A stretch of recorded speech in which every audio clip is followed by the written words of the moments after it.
Hello everyone and welcome back to the Coin Oracle. So what I have for you today is Jarlsberg cheese. So Jarlsberg is a mild cow's milk cheese with large regular holes that originates from Jarlsberg, Norway. Although it originated in Norway, it is also produced in Ohio and Ireland under licenses from Norwegian dairy producers. I'm pretty sure this one is from Norway though. I'm not 100% sure. I mean, it could be from Ohio or Ireland. Either way, pretty interesting. I don't even know if Ohio exists. So, the description of Jarlsberg. So, Jarlsberg cheese has a yellow wax rind outer layer and a semi-firm yellow interior.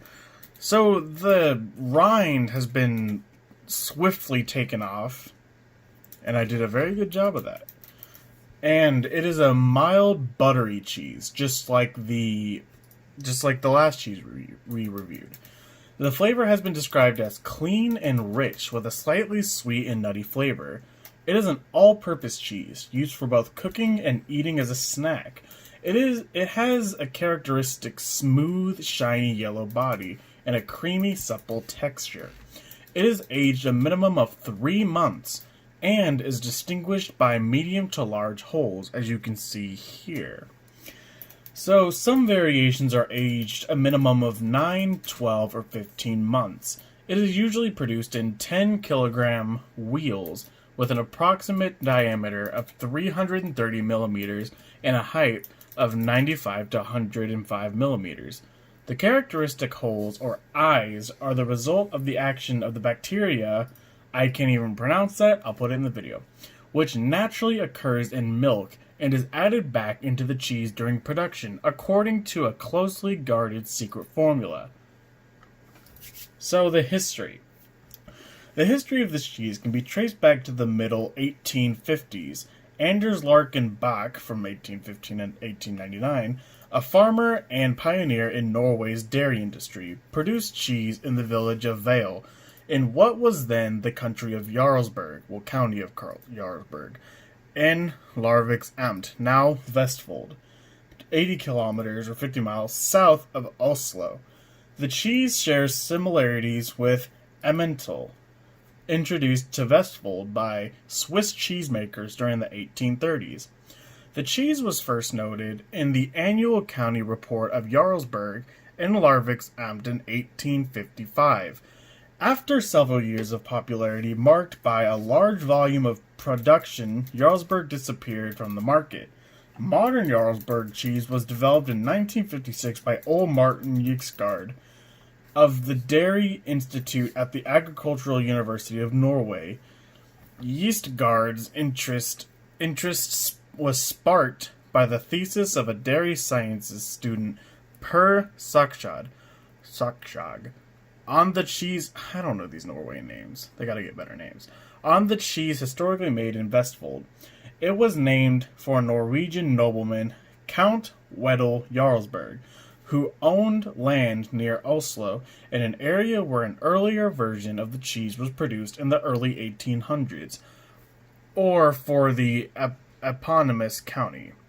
The recipe was developed from formulae originating with Swiss cheesemakers who moved to Norway at the time. So, how's the production and distribution? Jarlsberg is a trademark first registered by Tyne SA in 1972, and the exact nature and formula for the process of making Jarlsberg cheese is a trade secret. The large producer of Jarlsberg cheese is Tyne SA. Tyne is the largest Norwegian dairy product cooperative. Jarlsberg cheese accounts for 80% of Tyne's total exports.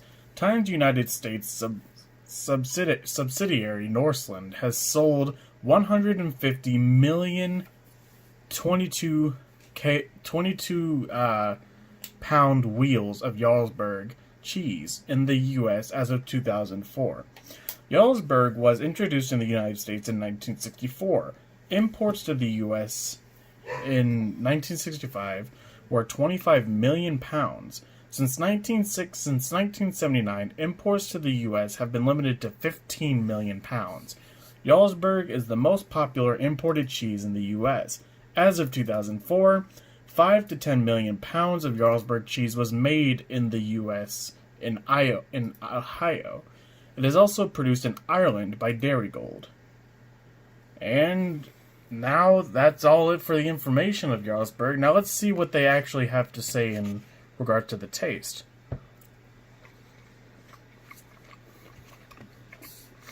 They were not wrong. It's extremely buttery. It reminds me a lot of Swiss. It's buttery, it's rich, it's very smooth, and it is in fact something you can just snack on or use for any occasion. They were not wrong with the description, and I can see why it was one of the biggest imports of cheese from Norway, especially in 2004. So that is it for this video, and I hope you liked the video. I hope you learned more about Jarlsberg and find it in your grocery store. And I'll see y'all next time.